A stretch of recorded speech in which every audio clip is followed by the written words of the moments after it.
kita saya bilang kok kita belajar jujur kok masa namungan. Iya. Saya bilang intinya kan malah yang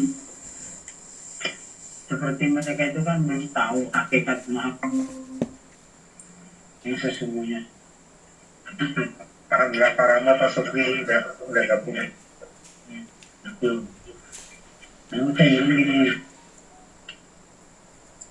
prinsip saya begini Pak. Tolong, Mike, tolong matikan tolong.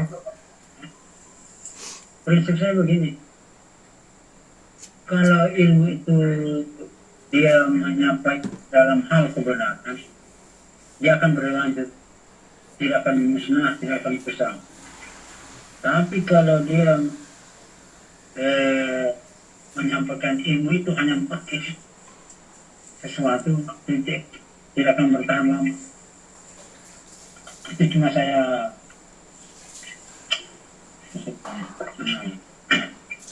ini kan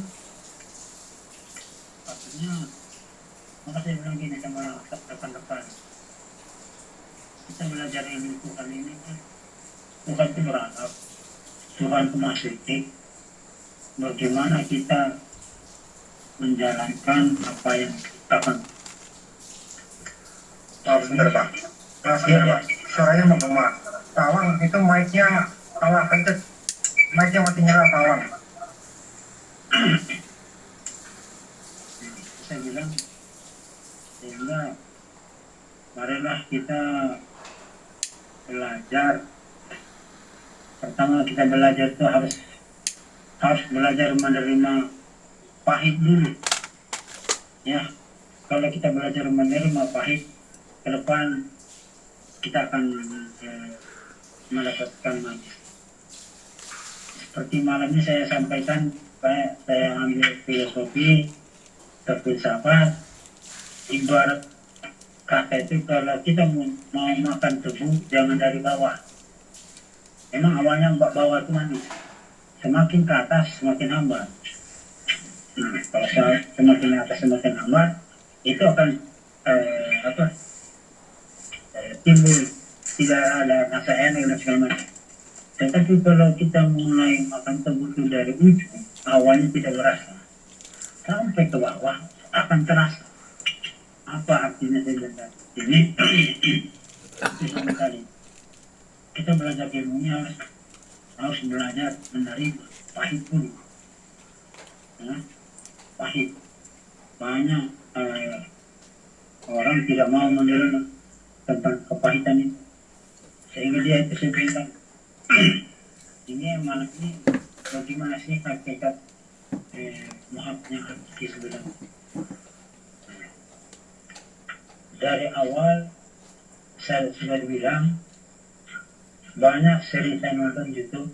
Alhamdulillah karena di rumah ada TV, saya bisa nonton YouTube di TV. Saya dengarkan semua uraian. Ya, kalau mau dengar uraian itu luar biasa. Mungkin saya kalau berhadapan dengan mereka, saya akan katakan ini dalam hal berargumentasi ataupun dalam hal membicarakan suatu hadis ayat yang lain. Tetapi sering saya ikutin sampai habis, ujungnya mana? Tidak ada ujung. Bulat aja begitu, ibarat ban itu mutar aja sih. Ini yang kadang-kadang saya renungkan, ya. Bahkan teman-teman sering kirim video-video itu bukan saya tolak, saya dengarkan dulu. Sudah selesai berapa 3 hari saya dengar, saya bertanya dalam hati, ini orangnya ceramah apa? Arahnya kemana? Kasihan orang yang mendengar. Ya, kasihan orang mendengar. Mau bawa kemana orang yang dengar itu?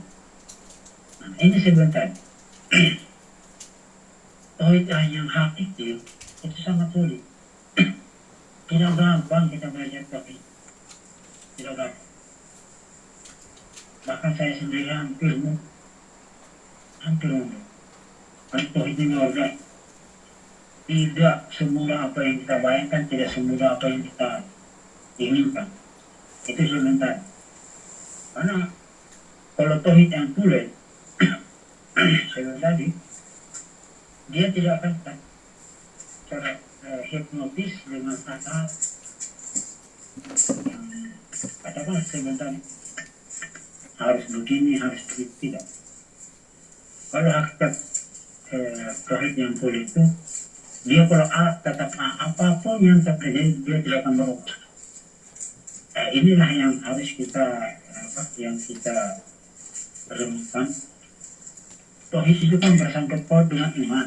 Iman itu kalau kita naik ke atas tentang Tuhan. Ya kan? Saya belum pernah mengatakan Tuhan tidak pernah mengajarkan umatnya berdusta. Tidak pernah. Lalu kita bertanya bagaimana dengan keadaan sehari-hari. Jujur apa adanya. Kalau orang tanya ngomong, ini saya. Itulah yang untuk kukuh kita dalam kita. Tetapi dalam tauhid itu tidak lupa juga bahwa kita harus beradab. Allah aja beradab. Kok kita yang tidak beradab? Bagaimana? Salah satu contoh, saya dialog dengan teman di Balikpapan terjadi perbedaan persepsi, tapi saya tidak mau masuk ke sana. Saya bilang Tuhan itu beradab. Apa sih arti beradab? Suci. Tuhan itu suci. Dia tidak mau tercampur dengan hal-hal. Di situ kita harus beradab. Apa arti beradab? Itu sunnah. Apa yang diajar oleh Allah kepada Muhammad dan umat kepada umat itu kita. Kembali kepada Allah karena Allah itu gaib. Jadi kembali kepada orang yang terdekat, kepada orang yang berkata. Siapa yang bercakap? Muhammad. Jadi katakanlah Muhammad. Allah tidak perlu bacaan Al-Quran tajwidnya bagus. Mergus orang tidak perlu Allah. Allah tidak perlu itu. Yang Allah perlukan kesaksian. Itu sebenarnya tadi kunci semua itu dari kesaksian. Ya, kesaksian diri itu kunci utama. Saya bilang. Nah, bagaimana kita harus kesaksian itu harus kita nyatakan? Kan pernah saya bilang, ilmu tauhid itu bukan ilmu ocehan atau ilmu perdebatan, ilmu saling salah menyalahkan, bukan. Ilmu tauhid itu ilmu kesimpulan tentang zat Allah, tentang sifat Allah. Dan itu utama itu tentang kodrat. Tanpa kodrat tidak ada ilmu. Tanpa kodrat tidak ada tanah, tidak ada ilmu, tidak. Kan inilah yang pertanyaan. Banyak orang bertauhid tapi masih rapuh dalam hal mendudukan atau memahami siapa sih Muhammad itu. Banyak. Dan satu ya sering saya lihat, ya mohon maaf karena beliau sudah tidak dengan kami, alhamdulillah saya tidak pernah ngomong. Beliau belum bisa memahami arti Muhammad yang sesungguhnya.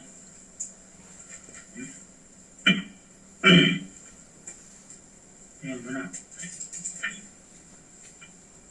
Tetap Muhammad yang awal itulah puncak, itulah omongannya kan.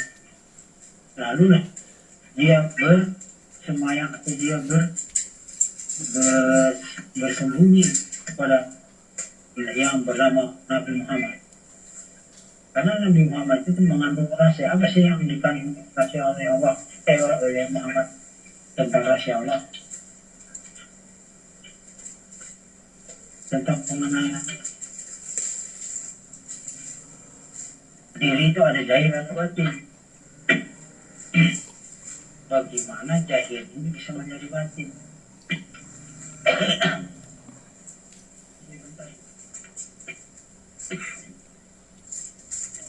Kalau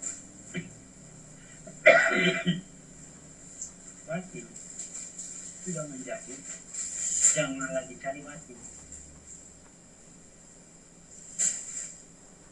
jahil pula nampak atau kenyataannya batin. Mana jahil? Lalu orang mengatakan ini jahil itu mungkin jatuhnya di jasad. Kan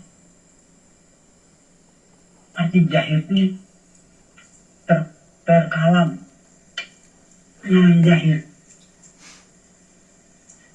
Jahil itu adalah perbuatan tubuh. Apa arti jahil itu? Bicara, gerak, berpikir, melihat, mendengar, dan berkata, dan merasa. Itu yang dikatakan jahilnya Allah. Ada pada jahilnya Allah pada Muhammad yang dikatakan Sallallahu Alaihi Wasallam. Karena saya bilang tadi, jasad ini tidak mampu mengenal Allah. Karena jasad ini prinsipnya tidak ada daya dan upaya. Jasad kita ini tidak punya daya dan upaya. Lalu Allah mengatakan aku. Ini apakah? Nah, jahil itu harus kita pahami juga. Ada yang terlihat, ada yang tidak terlihat. Itu namanya jahil. Jahil itu artinya diadakan. Lalu orang berpikir, dikira jahil itu lahir yang bukan. Jahil yang lahir beda. Maka setiap jangan lebaran, mohon maaf lahir dan batin. Bukan lahir sebenarnya, mohon maaf lahir dan batin. Itu yang sesungguhnya. Nah sekarang jahilnya Muhammad ada sama kita, jahilnya Allah sama kita. Apalagi yang kita lakukan. Tadi.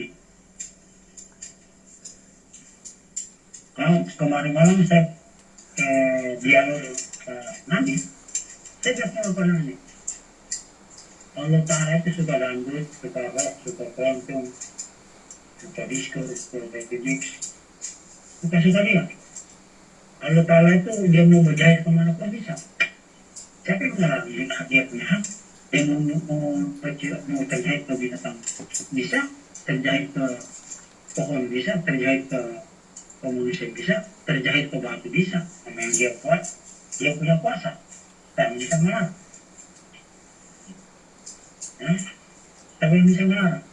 Kenapa dia punya kuasa? Kita ini apa? Kita tidak punya kuasa. Tidak. Itu yang dikatakan dari Allah. Karena Muhammad. Nah, Muhammad Nabi kita inilah nampak kenyataannya Allah. Ya. Tanpa Nabi Muhammad tidak nyata Allah. Tanpa Nabi Muhammad tidak nyata segala sesuatu. Ini tidak ada perbedaan. Ini yang kita pahami benar-benar. Kita jangan sampai durhaka kepada orang tua. Apa sih arti durhaka kepada orang tua? Kita jangan durhaka kepada orang tua itu. Baik yang masih ada maupun yang tiada. Salah satu kita kalau durhaka kepada orang tua, salah satu paling simpel bagi saya, kita durhaka kepada orang tua. Kalau kita tidak jujur pada diri kita, itu sudah termasuk durhaka kepada orang tua kita. Ya. Pokoknya saya mohon maaf, saya bukan kiai sama aku kiai. Itu berarti kan kita sudah durhaka kepada orang tua. Tidak mau berkata jujur. Ya. Kedua, bagaimana kita jangan sampai durhaka kepada orang tua. Itu tidak bisa. Ya. Kalau disuruh berbuat baik, berbuat baik. Ini yang saya lihat. Ketiga, supaya kita tidak jadi anak yang durhaka, apabila kita pulang ke orang tua, bawalah mana orang tua itu, harta orang tua itu kita dibawa, jangan kita tinggal. Karena orang tua sudah susah payah bersahadat, akhirnya kita begitu kita mau pulang, kita hancuri, kita tinggal, kita tidak amanah. Bagaimana menjadi anak yang soleh?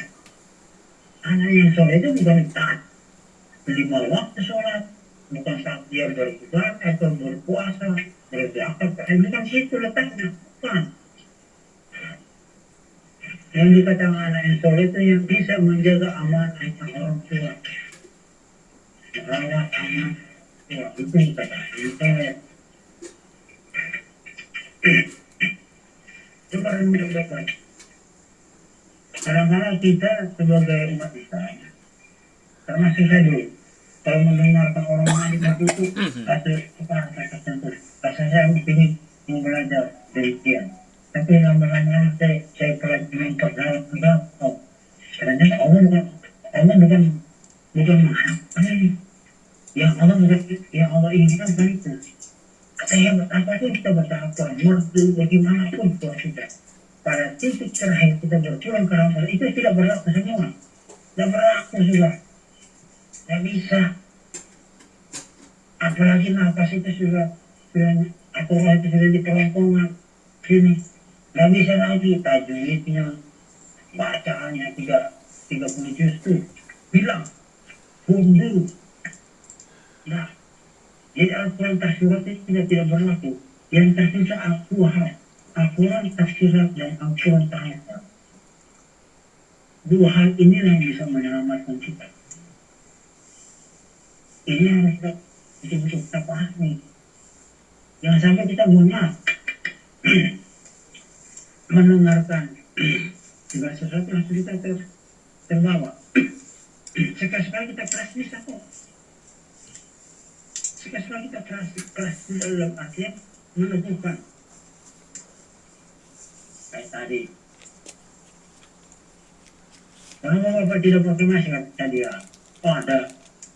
Ya, 2 kali orang tersebut. Ya ketiga kali saya bilang, kalau saya pakai masker kira-kira tidak kena penyakit saya bilang. Dia belum bisa tahu. Masalah pakai masker atau tidak pakai masker yang tahu diri saya sendiri. Mau sakit atau tidak sakit yang tahu diri saya sendiri. Orang lain tidak tahu saya. Ya, saya tentang masker saya pertama Allah, kedua syahadat, ketiga orang tua saya. Itu masker saya dulu. Terus secara masker batinnya, tapi kalau secara masker dunia cuma ini bisa tembus. Ini bilang, dia boleh. Nah ini saya bilang, saya tidak menutup. Apabila saya bilang saya ada maskernya, karena saya bilang saya mau keluar dari mobil, saya buka masker. Masa mau pakai masker, saya bilang. Maskernya itu orang langsung saya kerasa sekali ya. Kepentingan Bapak apa terhadap saya?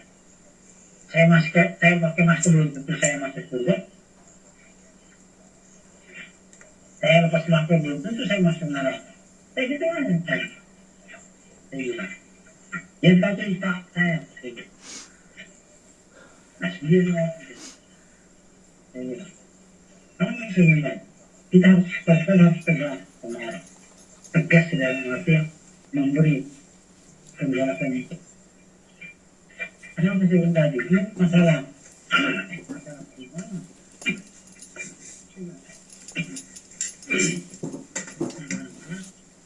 Orang berbaik sering tergantung di situ. Inilah yang harus kita hayati. Bagaimana kita menjadi anak soleh? Bagaimana kita menjadi manusia yang beradab? Bagaimana iman kita tinggi kita? Satu hal harus kita jalan. Akhlak itu yang kita jalan. Inilah yang saya minta. Karena apa saya bilang tadi? Apa saya bilang tadi? Apa sih yang kita banggakan di dunia? Apa yang kita banggakan dulu akan sirna semuanya. Sirna. Mau amal, mau pahala, mau apa, mau gelap, ya, mau titil dan segala macam. Hancur. Tapi ada itu rusak. Yang kekal hanya zat Allah Subhanahu wa Ta'ala. Nah, barang siapa sudah mengenal zat Allah Subhanahu wa Ta'ala, dia tidak akan dimasukkan ke api neraka. Ini saya ingin. Coba kita lihat sekarang di dunia masa ini. Banyak kebohongan. Kita kembali lagi. Masa bilang sama setan, kita nggak usah terlalu jauh belajar sampai sana. Belajar apa diri kita, diri kita. Belajar. Kalau saya bilang sama teman saya, coba kita ambil satu gambaran, satu tamsil, atau kiasan. Ayam itu dia bertelur, ya. Logikanya saja, ayam itu bisa kan dia bikin ayam? Bisa kan dia bikin ayamnya? Tidak bisa. Saya coba bayangkan ayam itu berapa hari kemudian dia bertelur, dia merang langsung sekian hari langsung menjadi dia menetas. Ini pertanyaan. Padahal kalau kita mau pikir telur itu kulitnya keras. Dari mana anak ayam itu bisa bernapas? Apa anak ayam itu bernapas? Tidak. Waktu induknya mengerami, ini ilmu. Waktu induknya mengerami si telur itu, apakah ayam itu bernapas? Tidak. Dia bernyawa dari telur. Karena dia senyawa dengan kulit telur. Dia senyawa dengan alam, dia senyawa dengan induknya. Sebenarnya apa yang kita banggakan? Tidak ada. Makanya pernah saya bilang, kita bangga dengan harta kita, dengan pangkat kita, gelar kita, bangga, ya, dengan nama kita kenal, bangga. Tapi tanah bilang, engkau bangga berjalan di atas perutku, ya. Kau bangga berjalan di atas perutku. Satu saat engkau akan pulang dengan sendiri. Engkau akan masuk ke dalam perutku dengan gulita. Itulah akan kusiksa. Akan kuhimpit akan kujepit engkau. Amal Allah, nama, gelar dan selamat tidak bisa menolak. Yang hanya bisa menolak Allah, menolak Allah.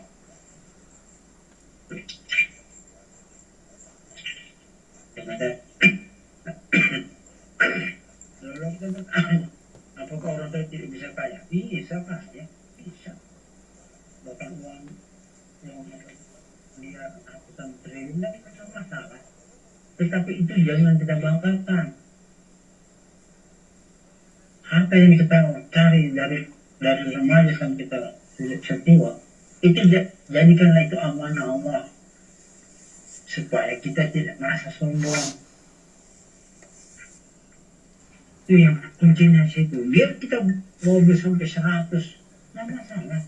Tapi mobil itu kita anggap itu amanah Allah, supaya kita tidak merasa jumawa, tidak sombong.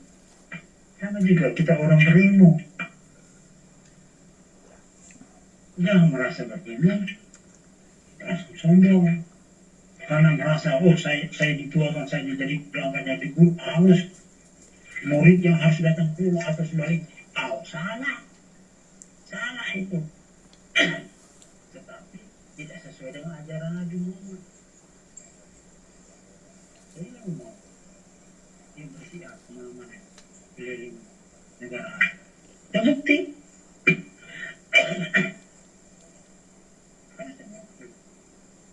Saya bilang sama Pak Amit, saya hari Sabtu sekitar jam 12 jam saya akan berangkat ke Tangerang. Saya juga ngomong saya ke Samarinda.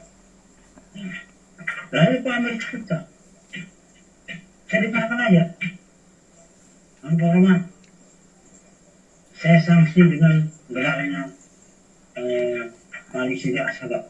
Langsung saya potong, Pak, kalau itu cukup Bapak yang tahu. saya tidak mau tahu. Tapi ini Pak, saya mau cerita juga. Sini bawa cerita sampai saya. Cerita juga. Begini. Dia begini. Silakan saya. Dia rasa.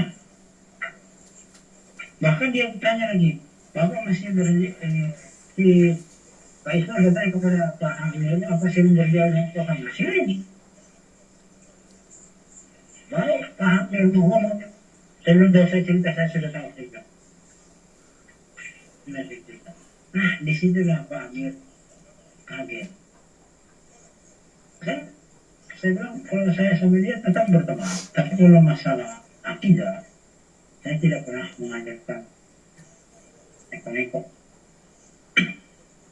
Saya orangnya, ya, orang lain. Harus begini. Satu saat saya kan berjalan, buka baju saya. Ya, saya akan tunjukkan yang benar. Lalu lah, saya sama Pak Amir, udahlah, dia akan aja. Saya bilang, nggak masalah. Apa artinya? Saya berkata dalam diri saya, dalam diri, saya bilang, ya Allah, tunjukkan yang benar itu tetap benar, yang salah tetap salah. Saya cuma minta itu aja kok. Sampai di mana? Sampai di mana? Kebenaran itu tiada akhir, tiada awal. Tapi kebohongan itu ada awal, ada akhir. Awalnya disanjung, akhirnya dibenci. Itulah kebohongan. Dan akan sirna. Nah, bagaimana kita benar-benar harus tahu hadir Allah. Ya, sekali semua hidup. Allah itu kan pasti nikmat. Allah mengantarkan rasa nikmat. Di dalam rasa nikmat itu hadirnya Allah. Itu yang benar. Tapi kalau saya mau bicara pukul, mungkin Bapak dan Ibu akan bertanya. Langsung mention di pikiran, begini kah? Begini. Nanti saya akan jelaskan satu tahap demi tahap. Bagi orang bertauhid, tidak ada kata jin, setan, dan iblis. Tidak ada kata-kata itulah. Lebur semua tidak. Hilang, musnah. Yang berlaku hanya kuasanya Allah. Kalau sudah berlaku kuasanya Allah, siapa yang bisa?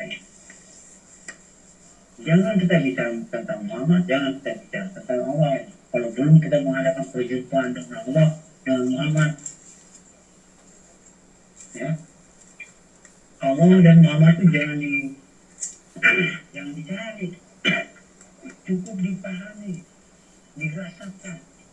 Kalau sudah dipahami dan dirasakan, barulah tahu siapa Allah, siapa Muhammad. Kalau sudah tahu, sudah paham, maka berlakulah konsep iradah sini serta hayatnya Allah hadir. Ini yang benar. Kalau kita sudah 4 hal itu berlaku, kita tidak lagi mau berbuat yang maksudnya apa yang dilarang Allah, tidak mau lagi. Ada orang bertanya sama saya tadi, Pak, bagaimana dengan orang lemah? Ya, dia selingkuh, dia begini, apa itu dosa? Saya menjawab, mau ketawa, ini orang bicara terus lagi ke sini. Saya tanya lagi, apa maksud Anda bertanya? Kan kalau kita berbuat itu, kan hukum. Karena ini benar,